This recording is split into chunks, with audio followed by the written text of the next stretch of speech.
ഇന്ത്യ-US വ്യാപാര കരാർ വന്നിരിക്കുന്നു. അത് കേരളത്തിലടക്കം കർഷകരെ വല്ലാതെ ബാധിച്ചിട്ടുണ്ട്. കേരളത്തിൽ എന്തൊക്കെയോ വലിയ സംഭവം ഉണ്ടാകുമെന്ന് പ്രചരണം ആദ്യം BJPയുടെ ഭാഗത്തുനിന്നുണ്ടായിരുന്നു.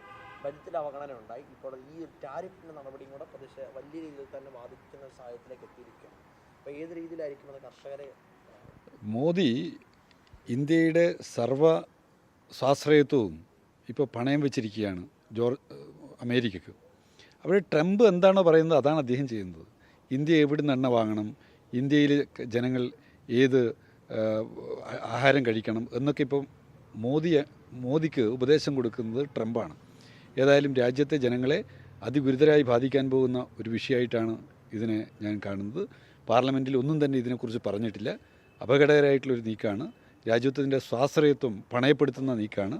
എന്തായാലും ഇതിനെതിരെ വയനാട്ടിലെയും ഇടുക്കിയിലെയും അടക്കം കർഷകരെ അത് വലിയ രീതിയിൽ തന്നെ ബാധിക്കും. നാളികേരം, നാണ്യ ഉൽപ്പന്നങ്ങളുടെ അടക്കം വിലയ്ക്കൊക്കെ ഇത് വലിയ ക്രമാതീതമായിട്ടുള്ള പ്രശ്നങ്ങളുണ്ടാകും. ഇന്ത്യയുടെയും അമേരിക്കയുടെയും കാർഷിക മേഖലയെക്കുറിച്ച് നോക്കിക്കഴിഞ്ഞാൽ അമേരിക്കയിലെ കാർഷിക വിഭവങ്ങളെല്ലാം കർഷകരെല്ലാം വലിയ നിലയിൽ സ്റ്റേറ്റ് സപ്പോർട്ടോടുകൂടി നിൽക്കുന്ന ആളുകളാണ്. വലിയ നിലയിലാണ് സംസ്ഥാനത്തിൻ്റെ പിന്തുണ. എന്നാൽ ഇന്ത്യയെ സംബന്ധിച്ചിടത്തോളം ഓരോ വർഷം ഈ ബജറ്റ് ഉൾപ്പെടെ സഹായം കുറച്ചുകൊണ്ടിരിക്കുകയാണ്. അപ്പോൾ സഹായം കുറച്ചുകൊണ്ടിരിക്കുകയും കർഷകരുടെ രാസവളത്തിൻ്റെ സബ്സിഡി ഉറക്കുന്നതിന് വലിയ ദുരിതത്തിലാണ്. അപ്പോൾ ഈ കർഷകർക്ക് കിട്ടുന്ന നാമമാത്രമായ പിന്തുണയിൽ അവർക്ക് ആഗോള വിപണിയായിട്ട് മത്സരിക്കാൻ പറ്റില്ല. സ്വാഭാവികമായിട്ട് അത് വലിയ നിലയിലുള്ള പ്രതിസന്ധിയിലേക്ക് ഇന്ത്യ രാജ്യത്തിലെ കർഷകരെ നയിക്കും.